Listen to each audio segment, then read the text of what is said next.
Hi, and welcome to another edition of Seniors Today. I'm your host, Tom Bartee, and today we have round 2, or episode 2, with the famous Jeff Trager Promotes. So welcome again. It's Jeff Trager Presents. I ripped off Bill Graham. Oh, that's right. It's plagiarism, and you're doing a great job of it too. Oh, thank you. So a lot of the people that are on this show have a topic, and it's easy to encapsulate it in one show, 27 minutes. But in your case, there's a lot of information that you have stored away up there from years ago that I find really fascinating. So we're pleased to have you on the show again today. Thank you. I'm amazed that I remember. It was probably all the ginkgo you've been eating lately. But I think the last time we were talking, I was digressing about music on the other side of the bay in Oakland, and you had suggested that your energies were mostly expended in San Francisco. But it was ironic about that.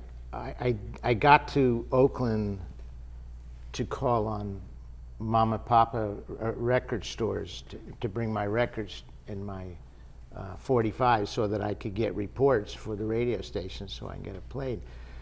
But I heard about a band called Tower Power, and I loved them, and I used to go see them play, and then they'd play in San Francisco, but most of the time they were playing over in the East Bay.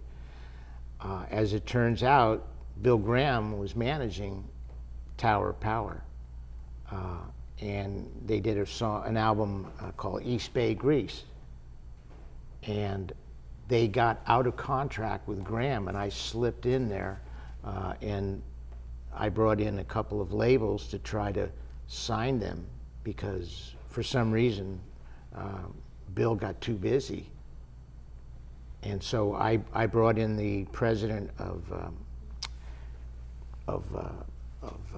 ABC of Elektra Records. His name is Jack Holzman. He signed the Doors, Butterfield Blues Band, Judy Collins, major acts. Mm-hmm.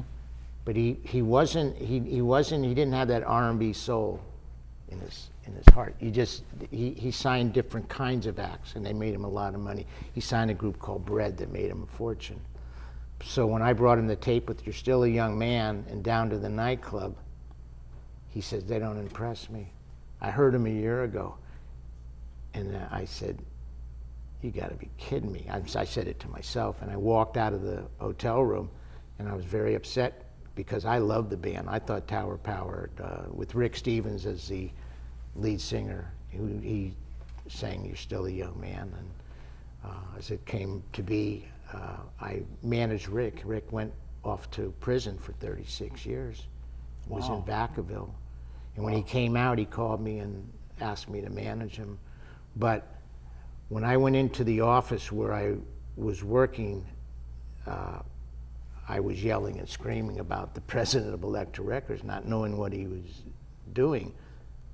And the guy who ran the office says, excuse me, do you know Joe Smith? And I said, sure, that's the president of Warner Brothers. And Joe Smith was sitting behind me. And he says, I love that band. He says, get my secretary on the phone. I want to put that deal through. And he says, I love these guys. I says, okay, great. And so he says, how'd you like to do A&R for me? In other words, find me bands in San Francisco. So I wasn't really allowed to do that because I was being paid by Elektra, but I did it anyway. So at night I'd go into the studio with different artists. I went in with Linda Tillery from the Loading Zone from the East Bay, from Oakland. And I went in with a guy named Sylvester. And I believe Sylvester was the king of the disco scene in those days. He was like one of the first openly gay entertainers. And he had all these jewelry and stuff like that. And we went in the studio Wally Hiders, and I listened to his band, and I says, don't bring your band tomorrow night, okay? So I brought in the Pointer Sisters, and I brought in Neil Schon, who was with Santana, then went on to play with Journey. Wow. So I took a song, it was James Taylor, You've Got a Friend, and I rearranged it, and it was great. And the girls brought in a bottle of tequila. I wound up with my head down on the console, and I looked up, and everybody was having a great time, and I looked up, and there was Grace Slick. She says, that's the greatest stuff I ever heard. Why can't we do stuff like that? And I said, yeah. So he got a deal out of it. Oh, that's pretty cool. Everybody, and then Elektra found out about it, and I had to go back to work for Elektra, which Was Grace Slick under Elektra? no, she was with RCA. Oh, okay. Yeah, she was with RCA. Here and they were great.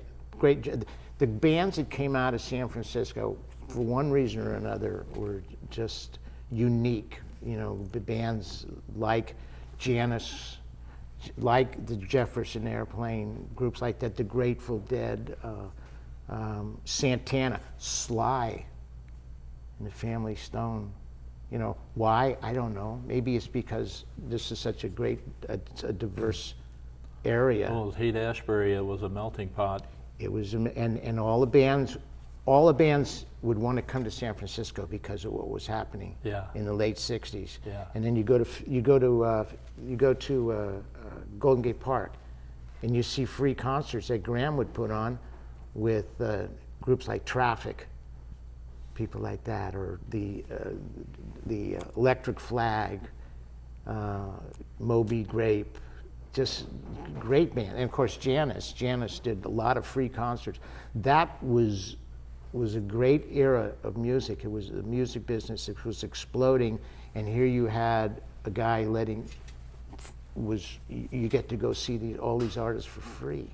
You had mentioned to me at one point that not just in music, but in other professions, that people have lost the understanding of the value of knowing the history of your profession. Yeah.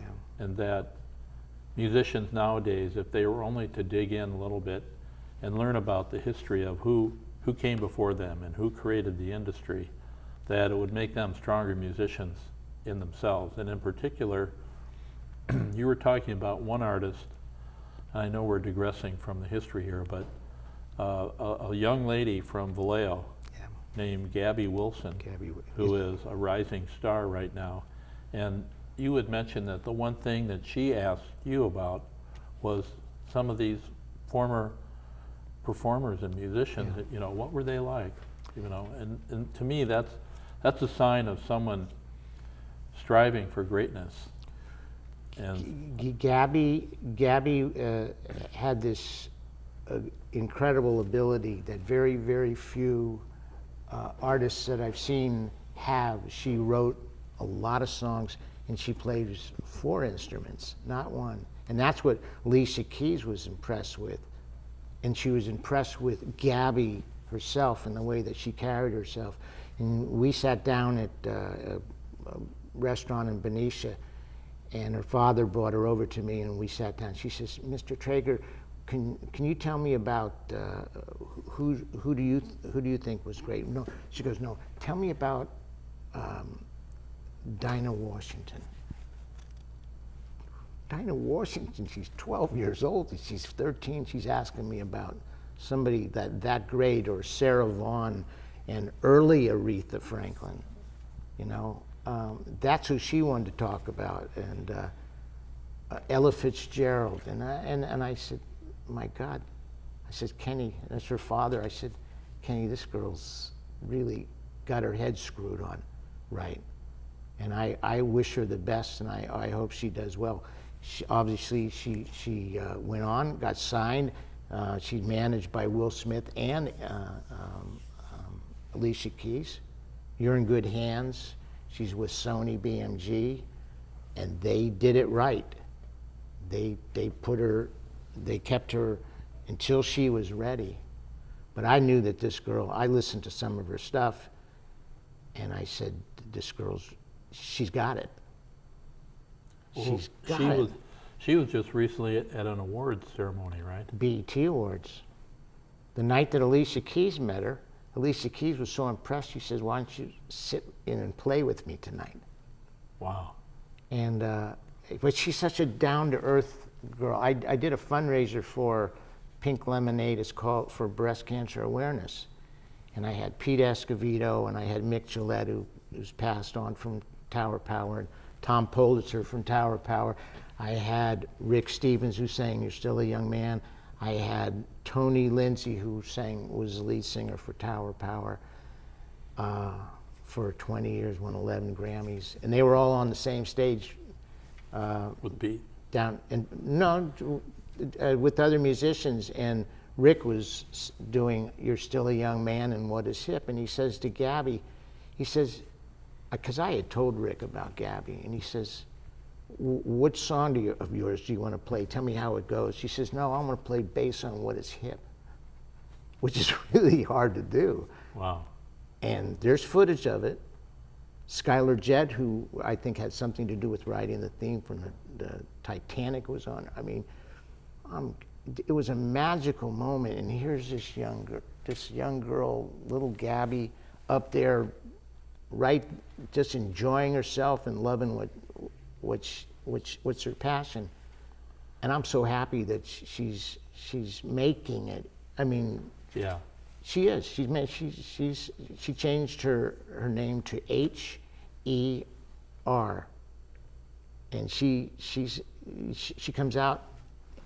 She's gonna be a star. How old is she now? 21.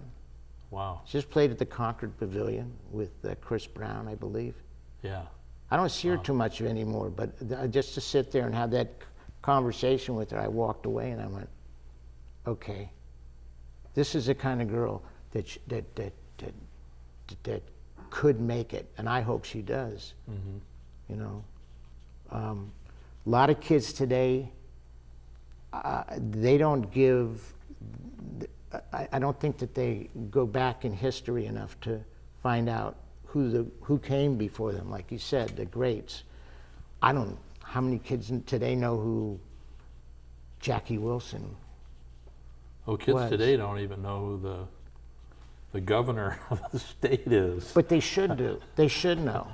That's I what agree. Donny Hathaway, Marvin Gaye, people like that. And someday they're going to forget about Michael Jackson. That's just the way it is. Yeah. I'm not, I'm speaking just, I grew up listening to Ray Charles and people like that, and Bobby Darin, and okay, that's me. But kids today, I talk to them and they don't know, they don't have any idea who these greats are. Curtis Mayfield. These are geniuses. You know, they probably don't even know who Stevie Wonder is, you know. It's like, that's sad. Yeah. That's sad. Yeah. I mean, I don't want to, everybody's got their own kind of music. So my kind of music was when I grew up. Okay, so I can't put down what's going on now musically, but I don't see a lot of great writers. There was a lot of great writers, you know. I mean, there are no Stevies, you know. There's no Ray Charleses, you know. They're just, I just don't. There's a few, they're out there, but I just don't hear it. I listen to radio, I can't listen to it. Yeah, it's not the same. It's not the same, but yeah. but it's like ball players. You know, a lot of the kids today, they don't know who Willie Mays, how great Willie Mays was, or they don't remember how great Bob Gibson was, or Hank Aaron, or in basketball they don't have any idea who Bill Russell was, or Will Chamberlain, or Elgin Baylor. Well, you knew Will Chamberlain too, right? I lived in his apartment house when he'd go on the road back in when he was playing for the Warriors. Wow. Yeah, very interesting, very misunderstood. Well, you told me that he didn't like being called Wilt the Still. Is that correct? No, he didn't. They called him the Dipper. His sister nicknamed the Dipper because he'd have to dip his head when he come into the room. Oh yeah, okay. But he was obviously he was one of the greatest athletes this country's ever had. You know, you put him right up there with, I think, Bo Jackson. But Wilt was incredible, and he did a lot of things for his race that he didn't get credit for. We'd go down to high schools down in the peninsula, and he'd sign autographs for hours until there was nobody left.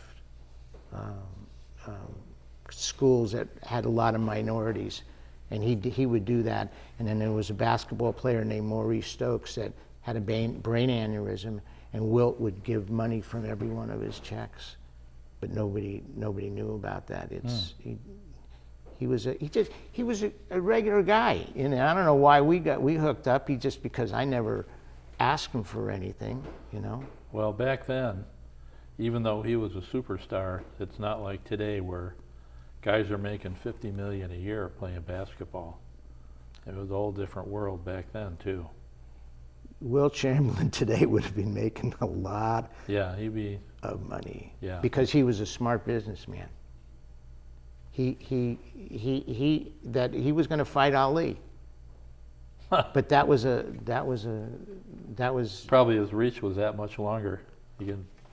Wouldn't even have to get close to him. No, but he told me we were having lunch, and he goes, I would have fought Ali for $1 million, but I wouldn't have gotten in the ring with Jim Brown. And it turned out that Jim Brown was his the promoter, the fight promoter with the Honorable Elijah Muhammad back in the day. Oh wow! Yeah, and Wilt knew how to work it. He went to the owner of the Lakers, and the most money that was being made was $350,000, and he told the owner, Jack Kent Cook, he owned the Forum too, and he said, I'll sign with you, but I want $1 million and you pay the taxes, because you're only drawing 12,000 a game, 12,500, and what's it's the capacity 17,000. If you hit the 17,000, you pay me what I want. And not only did they hit the 17 for 4 years that he was there, but they also won the championship that the Lakers were looking for.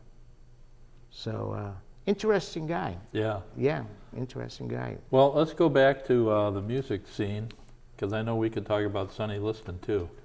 But and then Muhammad or Cassius Clay.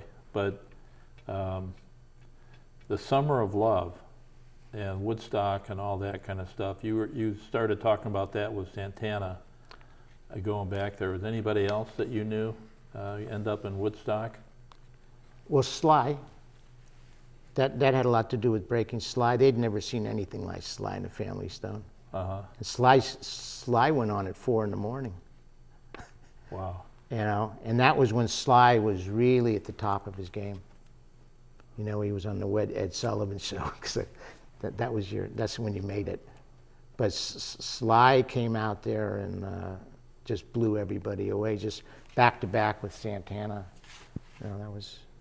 Well, I was a freshman in high school, and we lived 100 miles from Woodstock, and my 2 older brothers never even went. I couldn't believe it. But I would. That's one thing I missed. I missed that, and I missed Altamont. Yeah. When the Rolling Stones played out there. So how much longer?